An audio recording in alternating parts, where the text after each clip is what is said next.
मित्रांनो, क्रीडा घडामोडीमधील सर्वात महत्त्वाचा टॉपिक असलेला ज्यावरती आयोगाकडनं हमखास प्रश्न विचारला जातो तो टॉपिक म्हणजेच ग्रँड स्लॅम स्पर्धा. त्याविषयीचा 2025 मधील सर्व तपशील आपण थोडक्यात जाणून घेणार आहोत.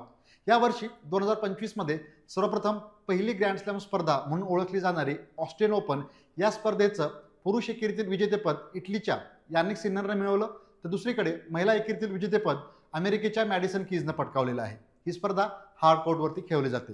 तर मित्रांनो, दुसरीकडे या वर्षातील 2025 या वर्षातील दुसरी ग्रँड स्लॅम स्पर्धा फ्रेंच ओपन, ज्याला रोलँड गॅरोस या नावानं देखील ओळखलं जातं, आणि ही स्पर्धा क्ले कोर्टवरती भरवली जाते. तर या स्पर्धेचं पुरुष एकेरीतील विजेतेपद स्पेनच्या कार्लोस अल्कराजने मिळवलं आहे, तर महिला एकेरीतील विजेतेपद कोको गॉफ या अमेरिकेच्या खेळाडूने पटकावलेलं आहे.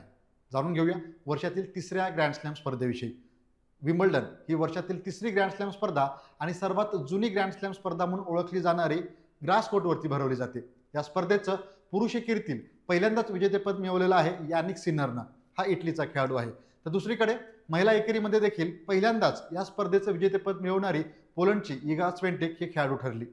तर वर्षातील शेवटची ग्रँड स्लॅम स्पर्धा अमेरिकन ओपन, जी हार्ड कोर्टवरती खेळवली जाते, या स्पर्धेचं मित्रांनो पुरुष एकेरीतील विजेतेपद मिळवलेलं आहे स्पेनच्याच कार्लोस अल्कराजनं, तर महिला एकेरीतील विजेतेपद मिळवलेलं आहे बेलारूसच्या अरेना सबालंकानं. मित्रांनो, ही सर्व माहिती तुम्हाला महत्त्वपूर्ण ठरेल. जोड्या लावायच्या स्वरूपात म्हणा किंवा एकूणच ऑनलाईनच्या स्वरूपात एक क्वेश्चन चुकून विचारलाच गेला तर नक्कीच परीक्षेकरिता ही उपयुक्त माहिती ठरणार आहे. धन्यवाद.